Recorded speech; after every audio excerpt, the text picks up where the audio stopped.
Viplave, dis-moi quel est ton problème, Viplave. Non, attends. Pourquoi es-tu aussi furieux, hein? T'as pas entendu ce qu'elle a dit? Elle continue à me tenir responsable. Je suis venu de Delhi exprès pour elle. Non, mon cœur. Tu n'es pas venu ici pour elle. En fait, tu es venu pour toutes les veuves. Oui, tu as bien raison. Je suis venu pour toutes les veuves. Mais si je savais que cette fille aussi serait là, je ne serais pas venu. Pose-toi. Non. Tu serais venu. Tu sais pourquoi? Car moi, je te connais plus que tu ne te connais toi-même. Et toi, tu ne peux pas t'empêcher d'aider ceux qui sont dans le besoin. Tu es tellement généreux. Parfois, je crois que c'est une malédiction. Tu le dis parce que tu es un peu à cran. Si quelqu'un commet une erreur, nous devons lui pardonner et ensuite passer à autre chose. Passe à autre chose. Je t'en prie. Écoute-moi. Tu sais au moins pourquoi cette fille était en colère? Si elle a été méchante avec toi, c'est parce que tu as cassé ses bracelets. Dis-moi pourquoi est-ce que tu penses que tu es toujours redevable envers cette veuve? Tu lui donnes toujours beaucoup d'importance. Ce n'est pas ce qu'elle te demande. Hein? Et en ce qui concerne cette veuve, eh ben vous savez quoi?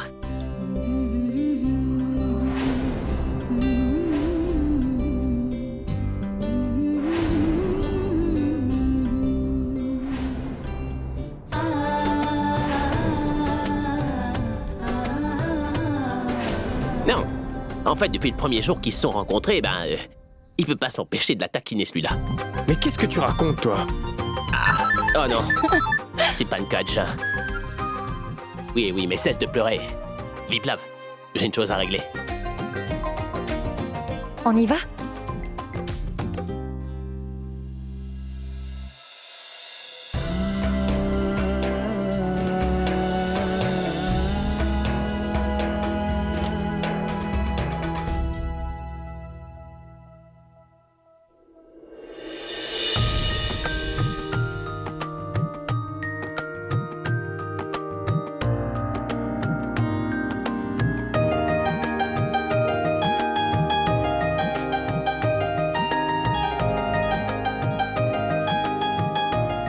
Où est Dani?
Grand maître, depuis que le temple est fermé, il n'y a que le chaos tout autour de moi. S'il vous plaît, vous devez appeler le Tout-Puissant de nouveau sur Terre, grand maître. Vous ne savez pas à quel point la fermeture du temple a eu un effet néfaste sur ma vie, grand maître.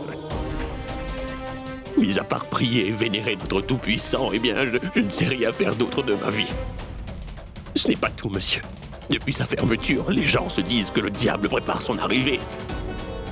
Vous devez ramener le Tout-Puissant sur Terre, monsieur, je vous en prie. Je ne pourrai pas continuer à vivre de cette façon. Je vous demande une seule faveur, grand maître. Ouvrez ce temple pour moi. Vous savez, dans ce monde, il y a une solution à tous les problèmes. Pour l'heure, nos planètes et nos étoiles sont toutes au même endroit. Alors vous allez devoir vous repentir, Fulshan. Pour tous les péchés commis dans le passé, vous devrez absolument vous repentir.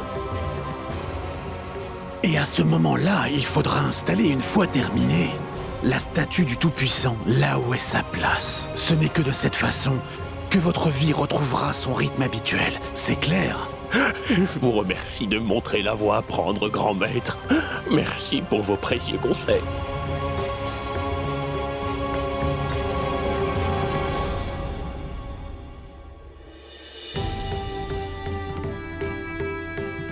Vous savez quoi? Ils nous ont rendu notre foyer. Mais nous ne devons pas en rester là. Je pense que nous devrions passer à la deuxième étape du procès. Et pour ça, il nous faut notre avocat. Dani, dis-moi quelque chose. Pourquoi est-ce que tu as une dent contre cet avocat? Mais mère Dani, tu ne supérieure... dois pas l'oublier, que c'est grâce à lui que nous avons récupéré le foyer des veuves. Celui que tu dis être le démon s'est transformé en notre sauveur. Mais qu'est-ce qui vous prend toutes? Vous avez toutes décidé de prendre sa défense? Je suis incapable de lui faire confiance. Si nous avons des problèmes, c'est justement à cause de lui. Qui vous dit qu'il acceptera encore une fois de se battre pour nous? Vous êtes-vous au moins posé la question? Dani, il n'est pas aussi méchant que tu nous l'as fait croire. Rajakshmi, tu fais fausse route. Comment peut-elle me parler sur ce ton? Je sais parfaitement quelles sont les règles des veuves. Aujourd'hui, nous ne suivons plus ces règles, alors de quoi elle parle? Rajalakshmi, mais qu'essaies-tu de dire au juste? Jouer de la flûte pour un serpent est sans doute plus simple que de vous parler. J'ai l'impression que tout le monde dans ce foyer a du mal à ouvrir les yeux. On dirait que vous êtes devenus aveugles. Nous ne pouvons plus rien faire ici. Pourquoi? Car ça fait partie des règles des veuves. Mais lorsque nous avons vu ces bracelets dans le sac de Dani, la personne ne dit rien. Nos règles ne veulent-elles plus rien dire? N'était-ce pas un grand manque de respect? Nous savons toutes que ce qu'elle a fait était interdit. Même pas une remarque. Personne n'a ouvert la bouche. Pourquoi? Parce que Dani est géniale. Tout ce qu'elle fait doit être accepté. Je suis toujours la seule fautive. Cette fois, je ne me tairai pas. Je le dirai à Mère Supérieure. Alors j'attends impatiemment le moment où je la verrai parce qu'elle devra bien répondre à toutes mes questions. Rajalakshmi. Maintenant, ça suffit. Cela fait des jours que ce foyer n'avait pas eu la paix. Pourquoi essaies-tu encore de tout détruire? Sitama, quand on parle de Dani, vous ne voulez rien entendre. Ce n'est pas la Terre, mais Dani qui tourne autour du soleil, hein? Allez, dis-moi où tu veux que je te dépose. Où est-ce qu'on va? Quoi? Je ne comprends pas. Quand tu étais à Delhi, où est-ce que tu résidais? Mais chez toi? Pourquoi cette question, Tania? Maintenant que je suis à Bénarès, où veux-tu que j'aille, hein? À l'hôtel? Non, je compte aller avec toi, c'est clair. Mais pourquoi est-ce que tu veux aller chez moi? Parce que j'ai envie de rencontrer ta famille. Je veux rencontrer ta maman, ta grand-mère, ta sœur, ton frère, ton cher grand-père. Mais plus important encore, il faut que je rencontre ta grand-mère.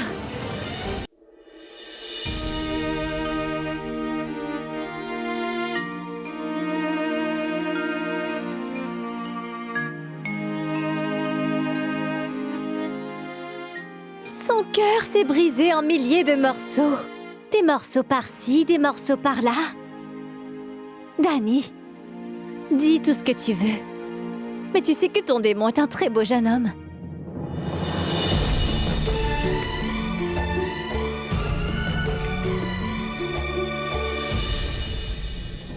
Oh! Hey, entre toi et moi, tu dois l'apprécier un petit peu, pas vrai? Même comme ça? Écoute, il est venu tel un super-héros pour nous sauver. Franchement, pour moi, il ressemble beaucoup à un prince charmant, hein? Quand nos regards se sont croisés, je n'étais plus là. Et il était tellement beau. Je pense que c'était ma destinée que de le voir de si près et d'être sauvé. Tu as vu son sourire?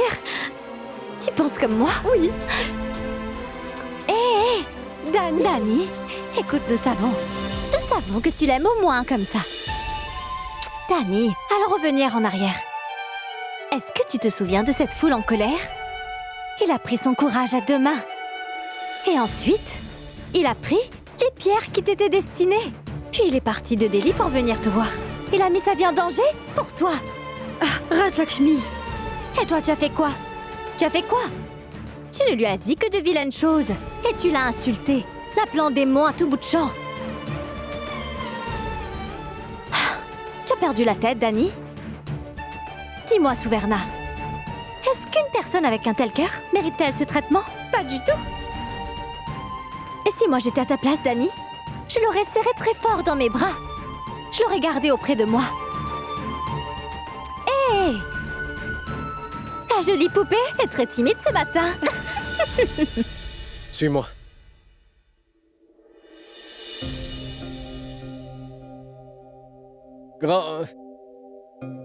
Grand-mère? Grand...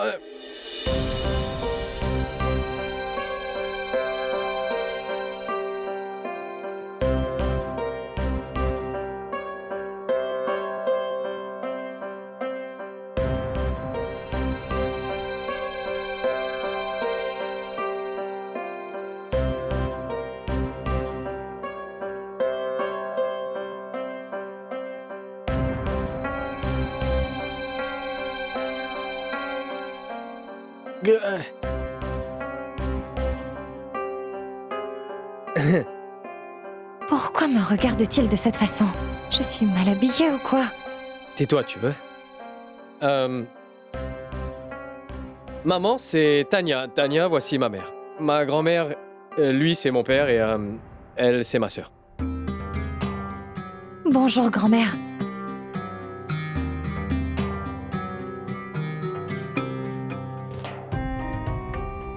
Ah, t'es là, grand-père. Va lui toucher les pieds. Bonjour à toi, sois béni. Bonjour, grand-maître. Grand-père, nous étudions ensemble. Mais sinon... c'est la fille de mon patron. Oui, c'est vrai. Viplav m'a dit énormément de bonnes choses à votre sujet. Tous vos principes, votre sagesse. J'étais très excitée à l'idée de rencontrer votre famille. Je suis ravi de faire ta connaissance. Ma grande, accompagne-la dans ta chambre. Tu dois être fatiguée, repose-toi un peu. Oui, grand-maître. Badjan, monte ses bagages dans ma chambre, d'accord? Viplav, as-tu tellement changé en allant à Delhi que tu nous reviens accompagnée d'une jeune fille? À la maison seule, en plus sans ses parents? Donc dis-moi, que feras-tu une fois aux États-Unis? Je suis désolé, maman, je n'étais pas censé l'emmener à la maison. Quand je suis rentré à Bénarès, c'est elle qui m'a appelé. Et grand-père, elle est la fille de mon patron, alors je ne pouvais pas refuser. Car vous savez, quand j'ai refusé de reprendre l'affaire, c'est mon patron qui lui a dit de reprendre l'affaire. Je vous promets que c'est tout. Il n'y a aucun problème. Ne t'en fais pas. Tania, aujourd'hui, est notre invitée et nous devons bien l'accueillir. Faisons honneur à notre famille. Tu en dis quoi? Ah, merci, grand-père. Je t'aime. Je t'aime aussi. Va te reposer un peu. On se voit plus tard. Oui.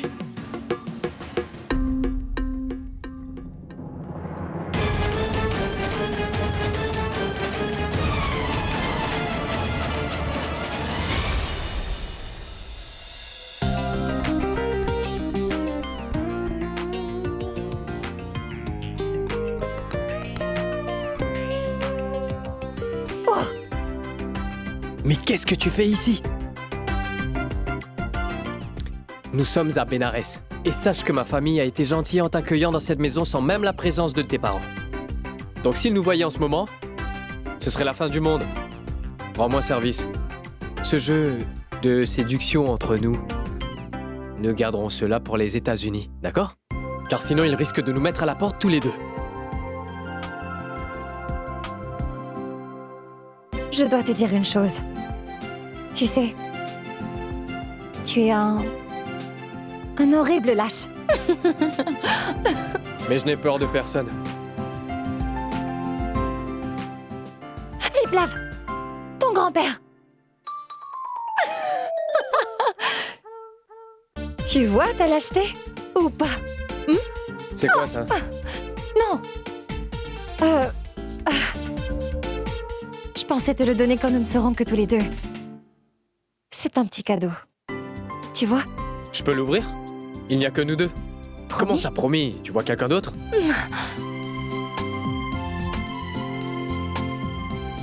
Waouh! C'est une belle cravate. Tu permets?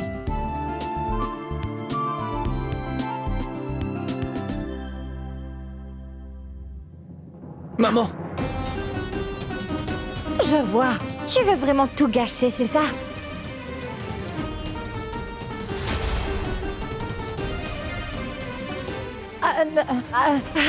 Bonsoir, madame. Tu cherchais ta chambre? Tu Oui. retournes te coucher? Ah, Oui, oui. C'est bien, bonne nuit. Oui, Allez, allez. oui.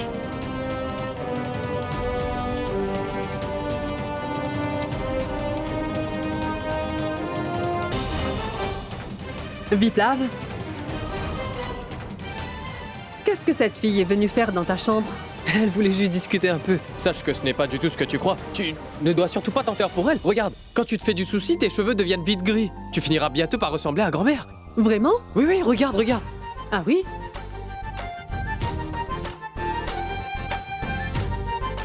Mais non! Je ne vois rien. Arrête de mentir. Moi, je ne vois qu'une jeune femme. Au revoir, maman. Viplav! Je dois y aller. On se voit pour le dîner. Viplav, mais attends, J'ai l'impression que nous passerons notre vie entière devant la boutique d'électronique.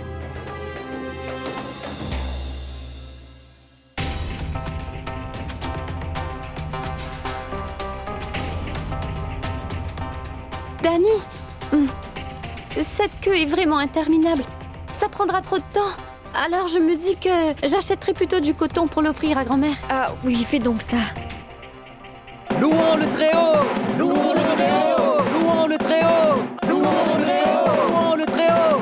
Louons le Très-Haut. Louons le Très-Haut. Louons le Oui, Très-Haut. bonjour Madame Vidi, c'est Dani. Vous m'aviez promis que vous me donnerez le numéro d'un avocat. Oui, oui, j'ai de quoi noter. Allez-y. Louons le Très-Haut. Louons le Très-Haut. Louons le Très-Haut. Louons le Très-Haut. Et toi, arrête-toi, approche.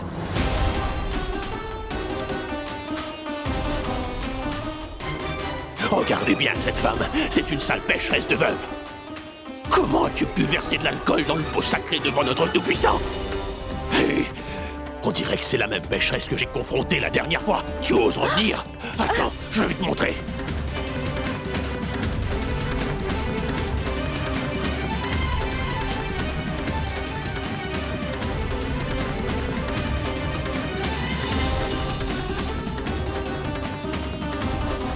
Hé, va bloquer cette voie. Et toi, viens, suis-moi. Ah, viens par ici, petite bonne à rien.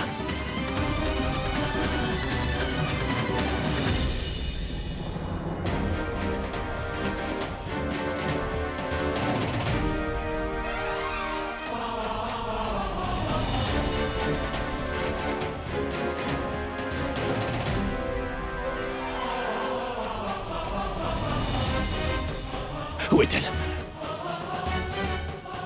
Où est-elle? Je sais bien que tu n'es pas très loin.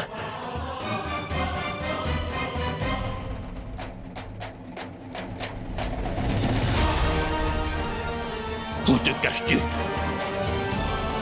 Aujourd'hui, je jure que tu ne t'en sortiras pas aussi facilement.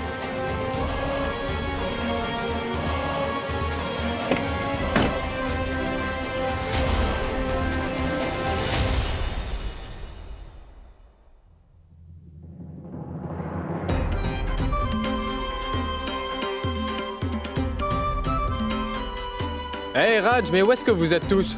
Tu sais depuis quand je te cherche? Non mais c'est impossible. Mais t'aurais pu me le dire! Vous êtes vraiment les pires personnes de Bénarès. Quand vous serez morts, c'est là que nous pourrons vivre en paix. Allez, raccroche!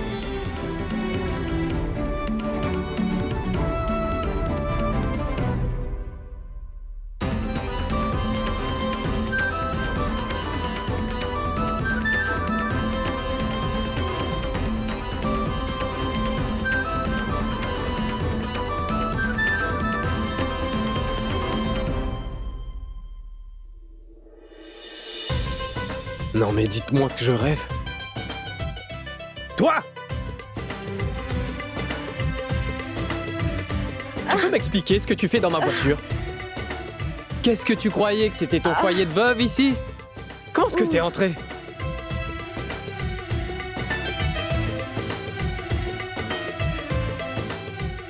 Oh, allô? Je t'ai posé une question. Et tu vas me répondre? Là, tu dépasses vraiment les limites.